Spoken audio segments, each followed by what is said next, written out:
ನೀವೇನು ತೊಂದರೆ ಯಾರಿಗೂ ಏನೂ ತೊಂದರೆ ಇಲ್ಲ, ನೀವು ಯಾವುದೂ ತಪ್ಪೇ ಮಾಡಿಲ್ಲ ಅಂದರೆ ಯಾಕೆ ಸಂಘಟನೆಗಳಿಗೆ ದುಡ್ಡು ಕೊಡ್ತೀರಾ ನೀವು? ಇವತ್ತು ಕನ್ನಡ ಪರ ಸಂಘಟನೆಗಳು ಇರೋದ್ರಿಂದಲೇ ಇವತ್ತು ಹಿಂದಿ ವಾಲಗಳಿರ್ಬೋದು, ತಮಿಳವ್ರು ಇರ್ಬೋದು, ಇನ್ನೊಬ್ರು ಇರ್ಬೋದು, ಸ್ವಲ್ಪ ಬಾಯಿ ಬಾಲ ಮುಚ್ಕೊಂಡು ನಮಗೆ ಏನು ಕೇಂದ್ರ ಆಡಳಿತ ಮಾಡಿ ನಮ್ಮ ಬೆಂಗಳೂರನ್ನ ಅಂತ ಹೇಳ್ಬಿಟ್ಟು ಮನವಿ ತಗೊಂಡೋಗಿದ್ದಾರೆ.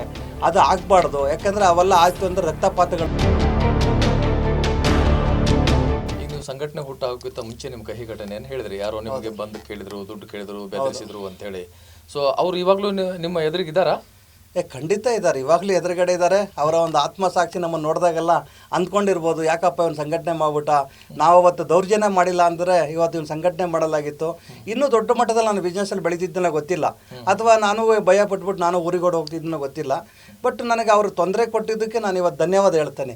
ಯಾಕೆಂದರೆ ಇವತ್ತು ನಿಮ್ಮಂಥವ್ರ ಮುಂದೆ ನಾನು ಕೂತ್ಕೊಂಡು ಈ ರೀತಿ ಒಂದು ಮಾಧ್ಯಮದಲ್ಲಿ ಇವತ್ತು ಮಾತಾಡೋದಕ್ಕೆ ಪ್ರೇರಣೆ ಆಗಿ ನಮಗೆ ತೊಂದರೆ ಕೊಟ್ಟು ಅವರೆಲ್ಲ ನಮಗೆ ನೋವು ಕೊಟ್ಟಿದ್ದಿಲ್ಲ ಅಂದಿದ್ರೆ ಇವತ್ತು ನಾನು ಈ ಒಂದು ದುಡ್ಡು ಮಾಡ್ಬೋದಾಗಿತ್ತೇನೋ ಗೊತ್ತಿಲ್ಲ. ಆದರೆ ಈ ಒಂದು ಹೆಸರನ್ನ ಮಾಡೋಕ್ಕೆ, ತಮ್ಮಂಥರ ಪರಿಚಯ ಆಗೋದಕ್ಕೆ ಅವರೇ ಕಾರಣ. ಅವ್ರಿಗೆ ಮತ್ತೊಮ್ಮೆ ಧನ್ಯವಾದನೂ ಹೇಳ್ತೇನೆ ನಾನು.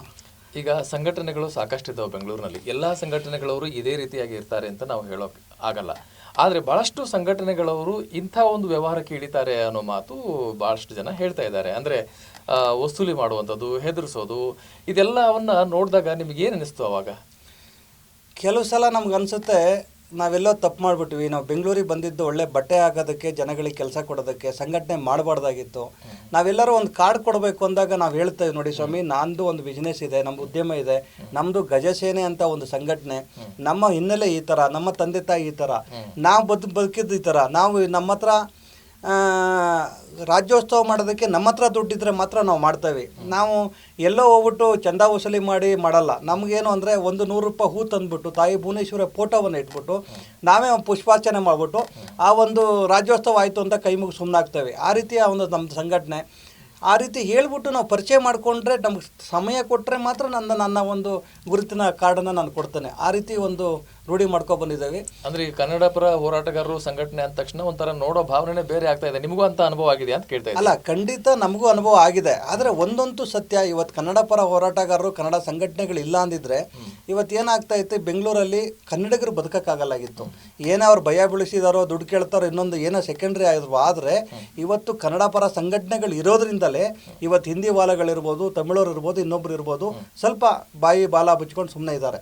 ಅದು ಒಂದು ಸತ್ಯ ಇರ್ಬೋದು. ಆದರೆ ಕೆಲ ಕನ್ನಡ ಪರ ಸಂಘಟನೆಯವರು ಈಗ ನೈಜ ಹೋರಾಟ ಮಾಡೋರೇ ಬೇರೆ ಇದ್ದಾರೆ. ಸಂಘಟನೆ ಒಂದು ಬೋರ್ಡ್ ಹಾಕ್ಕೊಂಡು, ಕಾರಲ್ಲಿ ಬೋರ್ಡ್ ಹಾಕ್ಕೊಂಡು ಅವ್ರ ಹತ್ರ ನೋಡಿ ಈಗ 10 ಜನ ಇರಲ್ಲ. ಈಗ ಆ ರೀತಿ ಒಂದು ನಮ್ಮದೇ ಸಂಘಟನೆ ಹಾಕ್ಕೊಂಡು ಕೆಳ ದೌರ್ಜನ್ಯ ಮಾಡೋದು ಇದ್ದಾರೆ. ಈಗ ನಾನೊಬ್ಬ ಉದ್ಯಮಿದಾರ ಆಗಿ ನನಗೆ ಒಂದು ಕೈ ಅನುಭವ ಆದಾಗ ಗೊತ್ತಾಯಿತು ನಮಗೆ, ಈ ಥರ ಹೌದಾ ಸಂಘಟನೆಯವ್ರು ಹಿಂಗೆ ತೊಂದರೆ ಕೊಡ್ತಾರ ಅಂತ. ಅದನ್ನು ಆ ರೀತಿ ನಾವು ಹೇಳೋದೇನು ಅಂದರೆ, ನಮ್ಮೆಲ್ಲ ಬಾಂಧವರಿಗೆ, ನಮ್ಮ ಕನ್ನಡ ಪರ ಸಂಘಟನೆಯವ್ರು ಇರ್ಬೋದು, ರೈತ ಪರ ಸಂಘಟನೆಯವ್ರು ಇರ್ಬೋದು, ನೀವೇನೇ ಸೋಷಿಯಲ್ ಮಾಡ್ತೀರಾ ನೀವು ಮಾಡಿ, ಆದರೆ ಬೇರೆಯವರಿಗೆ ತೊಂದರೆ ಕೊಡುವಂಥ ಕೆಲಸ ಮಾಡಬೇಡಿ. ಆದರೆ ನಿಮಗೆ ಅವ್ರಿಗೆ ಏನಾದರೂ ಒಂದು ಆದರೆ ಹೆಲ್ಪ್ ಮಾಡಿ, ಇಲ್ಲಾಂದರೆ ಸುಮ್ಮನೆ ಇದ್ಬಿಡಿ, ತೊಂದರೆ ಇಲ್ಲ. ಆ ರೀತಿ ಒಂದು ಕೆಲಸ ಮಾಡ್ಕೊಂಡೋಗಿ ಸಂಘಟನೆಗಳು ಇವತ್ತು ನೋಡಿ, ನಾವು ಏನು 1000 ಕೋಟಿ ದುಡ್ಡಿದ್ರು ನಾವೇನು ತೊಗೊಂಡೋಗೋಕ್ಕಾಗಲ್ಲ. ಈಗ ನಮ್ಮ ಕೊರೋನಾದಲ್ಲಿ ನಮ್ಮ ತಾಯಿ 1000 ಜನರಿಗೆ ಊಟ ಹಾಕಿದ್ರು, ಈ ಬೆಂಗಳೂರಿಂದ ಬಂದರೆ ಸ್ನೇಹಿತರಿಗೆ. ಅವರು ತೀರೋದಾಗ ನಮ್ಗೆ ಯಾರೋ ಬರೋಕ್ಕಾಗಿಲ್ಲ, ನೋಡೋಕ್ಕಾಗಿಲ್ಲ. ನಾವೊಂದು ಅದನ್ನು ಸ್ನಾನ ಮಾಡಿಸಿ ಯಾರ್ದೋ ಒಂದು ನೈಟಿ, ನಮ್ಮ ಒಂದು ರಿಲೇಷನ್ ಹುಡುಗಿ ಸವಿತಾನ ನೈಟಿಯಲ್ಲಿ ನಾವು ಕಳಿಸ್ಕೊಡೋಂತ ಆಯಿತು. ಅವೆಲ್ಲ ನೋಡಿದಾಗ ಏನಾಗುತ್ತೆ, ಯಾಕೆ ಬೇಕು ದುಡ್ಡು, ಏನಾದರೂ ಆದರೆ ಒಳ್ಳೇದು ಮಾಡೋಣ. ಒಳ್ಳೇದು ಮಾಡಿದರೆ 4 ಜನ ಮಾತಾಡ್ತಾರೆ, ಒಳ್ಳೇದು ಹೇಳ್ತಾರೆ. ಆ ರೀತಿ ಒಂದು ರೂಢಿ ಮಾಡ್ಕೊಂಡು ನಾವಂತೂ ಬದುಕ್ತಾ ಇದ್ದೇವೆ. ಎಲ್ಲರಿಗೂ ಆದಷ್ಟು ಒಂದು ಒಳ್ಳೊಳ್ಳೆ ಮಾರ್ಗದಲ್ಲಿ ಮಾಡಿ. ಆಮೇಲೆ ಸಂಘಟನೆಗಳು ಈಗ ದರೋಡೆಗೆ ಮಾಡ್ತಾರೆ, ದುಡ್ಡು ಕೇಳ್ತಾರೆ ಅಂದಾಗ ನಾವೊಂದು ಜನಗಳಿಗೆ, ಪಬ್ಲಿಕ್ಕಿಗೆ ಹೇಳೋದಿಷ್ಟೇ, ನೀವು ಏನೂ ತಪ್ಪೇ ಮಾಡಿಲ್ಲ ಅಂದರೆ, ನೀವೇನು ತೊಂದರೆ, ಯಾರಿಗೂ ಏನೂ ತೊಂದರೆ ಇಲ್ಲ, ನೀವು ಯಾವುದೂ ತಪ್ಪೇ ಮಾಡಿಲ್ಲ ಅಂದರೆ ಯಾಕೆ ಸಂಘಟನೆಗಳಿಗೆ ದುಡ್ಡು ಕೊಡ್ತೀರಾ ನೀವು? ಈಗ ಆ ಪ್ರಶ್ನೆ ನಿಮಗೆ ಕೇಳ್ತೀನಿ. ಹಿಂದೆ ನಿಮಗೂ ಕೂಡ ಯಾರೋ ನಿಮಗೆ ಹಣ ಕೇಳೋಕೆ ಬಂದ್ರು ಅಂತ ಹೇಳಿದ್ರಿ, 3 ಲಕ್ಷ ಕಳ್ಕೊಂಡೆ ಅಂತ ಹೇಳಿದ್ರಿ. ನೀವು ಏನು ತಪ್ಪು ಮಾಡಿಲ್ಲ ಅಂತಂದಾಗ ಯಾಕೆ ಹೆದರ್ಕೋಬೇಕಾಗಿತ್ತು? ಅಂದರೆ ಅವತ್ತಿನ ಕಾಲದಲ್ಲಿ 2013ರಲ್ಲಿ ನಿಮ್ಮ ಥರ ಮಾಧ್ಯಮಗಳಿರ್ಬೋದು, ನಮಗೆ ಸೋಷಿಯಲ್ ಮೀಡಿಯಾ ಇರಲಿಲ್ಲ. ಇವತ್ತು ಏನಾಗಿದೆ, ಜನಗಳಿಗೆ, ಇವತ್ತು ಪಬ್ಲಿಕ್ಕಿಗೆ ನೀವು ಎಲ್ಲೋ ಒಂದು ಕಡೆ ತಪ್ಪು ಮಾಡ್ತಾ ಇದ್ದರೆ, ಯಾರೋ ಒಬ್ಬರು ಬಂದರು, ಒಂದು CC ಕ್ಯಾಮ್ರಾಗಳಿದ್ದಾವೆ, ಏನೋ ಆಯಿತು ಅಂದಾಗ ಇವತ್ತು ನಿಮಗೆ ತುಂಬ ಸಲಕರಣೆಗಳಿದ್ದಾವೆ. ಇವತ್ತು ನಿಮ್ಮಂಥ ಮಾಧ್ಯಮದವರು ಇದ್ದಾರೆ ನೋಡಿ. ನಮ್ಗೆ ಯಾರೋ ಒಬ್ಬ ಸಂಘಟನೆಯವರು ಬರ್ತಾರೆ, ನಮ್ಮ ದೌರ್ಜನ್ಯ ಮಾಡ್ತಾರೆ, ದುಡ್ಡುಗಳು ಕೇಳ್ತಾರೆ ಅಂತ ಒಬ್ಬ ಸಾಧಾರಣ ಒಬ್ಬ ಪೌರ ಕಾರ್ಮಿಕರು ಧ್ವನಿ ಎತ್ತಿದ್ರು ಕೂಡ ನಿಮ್ಮಂಥ ಮಾಧ್ಯಮದವರು 100 ಜನ ಅವ್ರ ಹಿಂದೆ ನಿಂತ್ಕೊತೀರಾ. ಆಮೇಲೆ ನಿಷ್ಠಾವಂತ ನಮ್ಮಂಥ ಕನ್ನಡ ಸಂಘಟನೆ ಪರ ಇರ್ಬೋದು, ಕೆಲವರು ಬಂದು ಅವ್ರ ಹಿಂದೆ ನಿಂತ್ಕೊತಾರೆ. ಆದ್ದರಿಂದ ಅವತ್ತಿನ ಒಂದು ಸನ್ನಿವೇಶನೇ ಬೇರೆ, ಇವತ್ತಿನ ಸನ್ನಿವೇಶನೇ ಬೇರೆ. ಆದ್ರಿಂದ ಎಲ್ಲರೂ ಧೈರ್ಯ ಕಳ್ಕೊಬೇಡಿ. ನೀವೆಲ್ಲ ಧೈರ್ಯವಾಗಿ, ಅಂದ್ರೆ ಅವತ್ತು ನೀವು ಧೈರ್ಯ ಕಳ್ಕೊಂಡಿದ್ರಿ ಸ್ವಲ್ಪ ಮಟ್ಟಿಗೆ, ಅಲ್ಲ ಧೈರ್ಯ ಕಳ್ಕೊಂಡಿದ್ದಲ್ಲ ಅದು. ಆದರೆ ಈಗ ಒಂದು ಹೇಳ್ತಾರೆ, ಅಲ್ಲ ಖಂಡಿತ ದುಡ್ಡು ಕೊಟ್ಟೆ. ಏನು ಅಂದರೆ ಈಗ ನಮ್ಮಲ್ಲಿ ಒಂದು ಗಾದೆ ಹೇಳ್ತಾರೆ, ಒಂದು ಏನೋ ಉಗ್ರಲ್ಲಿ ಹೋಗೋದನ್ನ ದೊಣ್ಣೆ ತಗೊಂಡ್ರು ಅಂತ. ನನಗೇನು ಅಂದರೆ ಅವತ್ತಿನ ದಿನದಲ್ಲಿ ನಾನು ಬಿಸ್ನೆಸ್ ಮಾಡಲೇಬೇಕಿತ್ತು. ನನಗೆ ಒಂದು ಯಾವುದೋ ಕೆಟ್ಟ ಹೆಸರು ಮಾಡಿಕೊಂಡು ಅಥವಾ ನಂದು ಕೆಲಸ ಸ್ಟಾಪ್ ಮಾಡಿ ನನಗೆ ಯಾರೋ ಒಂದು ಪೊಲೀಸರು ಗೊತ್ತಿಲ್ಲ, ಯಾರೂ ಗೊತ್ತಿಲ್ಲ. ಅವತ್ತಿನ ದಿನದಲ್ಲಿ ನಾನೇನು ಅಂದರೆ ಆಯಿತು ಹೋಗಲಿ, ಯಾವುದೋ ಒಂದು ತಿರುಪತಿ ಉಂಟಿಗೆ ದುಡ್ಡು ಹಾಕಿದ್ದೀವಿ ಅಂತ ತಿಳ್ಕೊಳ್ಳೋಣ ಅಂತ ನಾವು ಧೈರ್ಯ ಕಳ್ಕೊಂಡಿಲ್ಲ.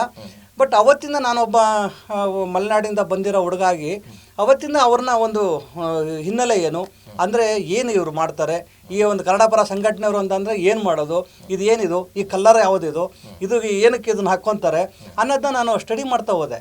ಅದ್ರ ಜೊತೆಗೆ ಇನ್ನೊಂದು ಸಂಘಟನೆಗೂ ಸೇರ್ಕೊಂಡಾಗ ಗೊತ್ತಾಯಿತು ಇವ್ರದ್ದೆಲ್ಲ ನಾವು ಈ ಥರನ ಇದು, ಈ ಥರ ಸಮಾಜ ಸೇವೆ ಮಾಡ್ಬೋದಾ, ಈ ಥರ ಮಾತಾಡ್ಬೋದಾ, ಈ ಥರ ಜನಗಳಿಗೆ ಒಳ್ಳೇದು ಮಾಡ್ಬೋದಾ, ಅಥವಾ ಯಾವ ಥರ ಕೆಟ್ಟದ್ದು ಮಾಡೋದಕ್ಕೆ ಇವರೆಲ್ಲ ಯಾರ್ಯಾರು ಕೆಟ್ಟದ್ದು ಮಾಡ್ತಾ ಇದ್ದಾರೆ ಅದನ್ನು ತಿಳ್ಕೊಳ್ಳೋದಕ್ಕೋಸ್ಕರ ನಾನು ಇನ್ನೊಂದು ಸಂಘಟನೆ ಸೇರ್ಕೊಂಡಿವಿ. 106 ಕಿಲೋಮೀಟ್ರನ್ನ ನಾನು ಸುಮಾರು 1,00,000 ಕಿಲೋಮೀಟ್ರ್ ಬೇರೆ ಸಂಘಟನೆಗೆ ನಂದೇ ಕಾರನ್ನ ನಂದೇ ಏನವ ತೊಗೊಂಡು ಸುತ್ತಿದ್ವಿ. ಈಗ ನೀವು ಬಿಸ್ನೆಸ್ಗೆ ಎಷ್ಟು ಟೈಮ್ ಕೊಡ್ತೀರಿ ಮತ್ತು ನಿಮ್ಮ ಸಂಘಟನೆಗೆ ಮತ್ತು ಜನ ನಿಮ್ಮ ನೋಡಕ್ಕೆ ಬರೋರಿಗೆ ಅಥವಾ ಸಹಾಯ ಮಾಡಿ ಅಂತ ಬಂದವರಿಗೆ ಎಷ್ಟು ಟೈಮ್ ಕೊಡ್ತೀರಿ? ಹೇಗೆ ನಿಮ್ಮ ದಿನಚರಿ ಹೇಗೆ ಆರಂಭ ಆಗುತ್ತೆ? ಈಗ ನಮ್ಮ ಬಿಸ್ನೆಸ್ಸಿಗೆ ನಾನು ಆ್ಯಕ್ಚುಲಿ ನಾನು ಹೇಳಬೇಕು ಅಂದರೆ ನಮಗೇನು ಇಲ್ಲಿ ನಾವು ನಾಚಿಕೆ ಇಲ್ಲ, ಇದಿಲ್ಲ. ನಮ್ಮದು ಏನೇ ಇದ್ರೂ ವ್ಯಾಪಾರ ಬಿಸ್ನೆಸ್ಸಿಗೆ 90 ಭಾಗ ನಾನು ಸಮಯ ಕೊಡ್ತೇನೆ. ಈ ಒಂದು ಕಾಯಕವೇ ಕೈಲಾಸ, ಮೊದಲು ಕೆಲಸ ಮಾಡ್ಬೇಕು. ನಮ್ಮ ಹತ್ರ ಬಂದವರಿಗೂ ಅದನ್ನೇ ಹೇಳೋದು, ಮೊದಲು ನೋಡಪ್ಪ ನಿನ್ನ ತಂದೆ ತಾಯಿ ನಿನ್ನ ಹೆಂಡ್ರು ಮಕ್ಕಳನ್ನ ನೋಡ್ಕೊ ಚೆನ್ನಾಗಿ, ಆಮೇಲೆ ನೀನು ಸಮಾಜ ಸೇವೆ ಮಾಡುವಂತ. ಯಾಕೆಂದರೆ ನಾವು ಈಗ ಬಂದವ್ರಿಗೆ ಹೇಳ್ತೇವೆ, ನಾವು ಮೊದಲು ಇದೆಲ್ಲ ಬೇಡ ಬರೀ ಸಮಾಜ ಸೇವೆನೇ ಮಾಡೋಣ ಅಂದ್ಕೊಂಡು ಫ್ಯಾಕ್ಟ್ರಿಗಳನ್ನು ಸುಮಾರು ಕೋಟಿ ಲಾಸನ್ನು ಮಾಡ್ಕೊಂಡಿದ್ದೆವು ನಾವು. ಹಾಗಾಗಿ ಈಗ ಏನಾಗಿದೆ ಅಂದರೆ ಈಗ ನಮ್ಮ ಹತ್ರ ಈಗ ನೋಡಿ ಏನಾಗಿದೆ, ನಮ್ಮ ಹತ್ರ ಸಂಪಾದನೆ ಇದ್ದರೆ ಮಾತ್ರ ನಾವು ಬೇರೆಯವ್ರಿಗೆ 4 ಜನರಿಗೆ ಒಳ್ಳೇದು ಮಾಡ್ಬೋದು. ಇಲ್ಲ ಅಂತಂದರೆ ಬರೀ ನಾವು ಶಾಲೆ ಹಾಕ್ಕೊಂಡು ಹೋದರೆ ಯಾರೂ ನಮ್ಮನ್ನು ಕೇಳಲ್ಲ. ಇವತ್ತು ನೋಡಿ ನಮಗೆ ಒಂದು ಮಹದಾಯಿ ಹೋರಾಟ ಅದು ಸರೋಜಿನಿ ಮಿರ್ಚಿ ಜಾರಿ ತರಬೇಕು ಅಂತ ಹೇಳ್ಬಿಟ್ಟು ನಾವು ಪಾಪ ನಾಗೇಶನವ್ರು ಪಾಪ ಉಪವಾಸ ಸತ್ಯಾಗ್ರಹ ಎಲ್ಲ ಮಾಡ್ತಾಯಿದ್ರು, ಕೂತ್ಕೊಂಡಿದ್ರು. ಈಗ ಅವ್ರು ಏಕಾಏಕಿ ತೀರೋದ್ರು. ಇವತ್ತು ಅವ್ರ ಮನೆ ಮಕ್ಕಳು ಮರಿ ಅನಾಥ ಬೀದಿ ಪಾಲಾಗಿದ್ದಾರೆ. ಅವೆಲ್ಲ ನೋಡಿಕೊಂಡಾಗ ನನಗೂ ಮಕ್ಕಳಿದ್ದಾರೆ, ನಮಗೂ ಒಂದು ಕುಟುಂಬ ಇದೆ, ನಾವು ಏನೋ ಒಂದು ಸಾಧನೆ ಮಾಡಬೇಕು ಅಂತ ಬಂದಿದ್ದೇವೆ. ನಾವು ಸಮಯ ಕೊಡ್ತೇವೆ. ನಮ್ಮ ಸಂಘಟನೆ ಏನೇ ಒಬ್ಬ ಕಾರ್ಯಕರ್ತರಿಗೆ ತೊಂದರೆ ಆದರೂ ನಾವೇ ಖುದ್ದಾಗಿ, ಯಾರು ಡ್ರೈವರ್ ಇಲ್ಲ ಅಂದರೂ ನಾವೇ ಹೋಗ್ತೇವೆ.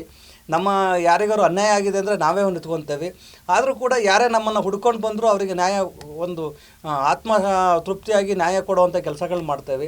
ಈಗ ನೀವು ಇತ್ತೀಚೆಗೆ ವಿಧಾನಸೌಧದ ಮುಂದೆ ನೀವು ಒಂದು ದೊಡ್ಡದಾಗಿ ಕನ್ನಡ ಜಾತ್ರೆಯನ್ನು ಮಾಡಿದ್ರಿ, ನಾನು ಕೂಡ ನೋಡಿದೆ, ನನಗೂ ಇನ್ವೈಟ್ ಮಾಡಿದ್ರಿ ತಾವು. ಸೊ ಅದು ಸೇರಿದಂತೆ ನಿಮ್ಮ ಸಂಘಟನೆ ಹೆಜ್ಜೆ ಗುರುತುಗಳೇನು, ಮತ್ತೆ ಏನೆಲ್ಲ ಮಾಡಿದ್ದೀರಿ? ಈಗ ನಾವು ಮೊದಲನೇದು ಹೋರಾಟ ಬಂದು ಈಗ ಒಂದು ಸಚಿನ್ ನಾಯ್ಕ್ ಅಂತೇಳಿ ಡ್ರೀಮ್ GK ಮತ್ತು ಈಗ ಹಲವಾರು ಜನಕ್ಕೆ ಒಂದು 1950 ಕೋಟಿ ಮೋಸ ಮಾಡಿದ್ರು ಅವರು. ಆವಾಗ ನೀವು ಯಾರು ಅಪಾಯಿಂಟ್ಮೆಂಟ್ಗಳು ಬೇಕು ಅಂತ ಏನಾದ್ರು TV ಚಾನಲ್ಗಳು ನೋಡಿದಾಗ ಅವನ್ನೆಲ್ಲ ಅಡ್ವರ್ಟೈಸ್ಗಳು HSR ಲೆವೆಟಲ್ಲಿ 1.5 ಕೋಟಿ ಇರೋದನ್ನ 30 ಲಕ್ಷ ಕೊಡ್ತೇನೆ ಅಂತಿದ್ದ. ಈ ರೀತಿಯ ಸತತ ಆವಾಗಲೂ ಪರಮೇಶ್ವರ್ ಸಾಹೇಬರು ಇದ್ದರು ಹೋಮ್ ಮಿನಿಸ್ಟರ್ ಆಗಿ. ಆ ಒಂದು 3 ತಿಂಗಳು ಹೋರಾಟ ನಾವು ಮಾಡ್ತೇವೆ.